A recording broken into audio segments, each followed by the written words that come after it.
CNN from the French aircraft carrier Foch, somewhere in the Mediterranean. 6 days ago, as the rebellion in Chechnya spread to the neighboring Caucasus republics, the Russian president ordered massive bombing strikes against rebel positions and Belokani. Appalled at the loss of human life, the President of the United States, joined by the French President and the British Prime Minister, suspended all foreign aid to Russia.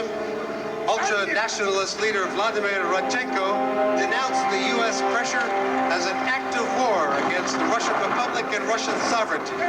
Denouncing his own president as a U.S. puppet, he called on the Russian people to join him in revolt.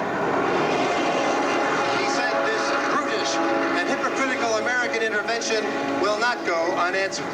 On Tuesday at 10 o'clock in the morning, Moscow time, the Russian parliament was suspended and martial law was declared.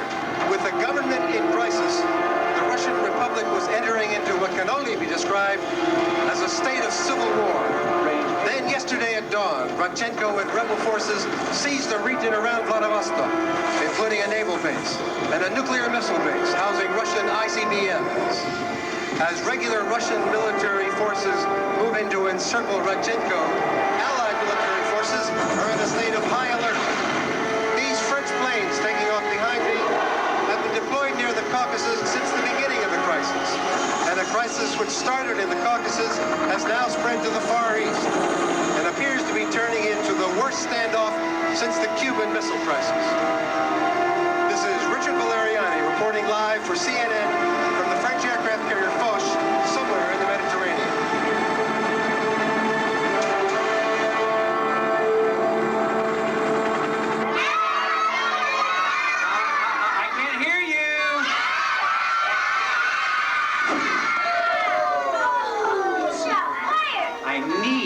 Volunteer from the audience. Me. Brave volunteer.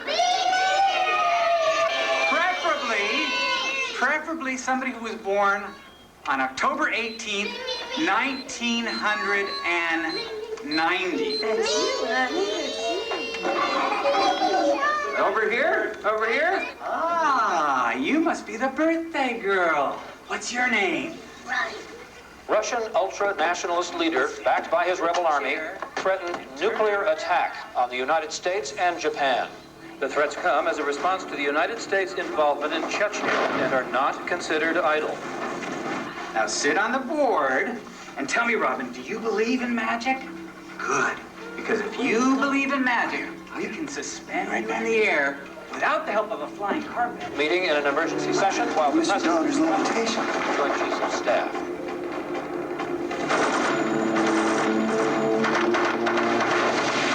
That footage was taken yesterday, but half an hour ago, surrounded by hostile forces, rebel leader Vladimir Rodchenko threatened to use his not as bad as it looks on the United States and Japan. Should anyone, including the Russian army, attempt to move in on him.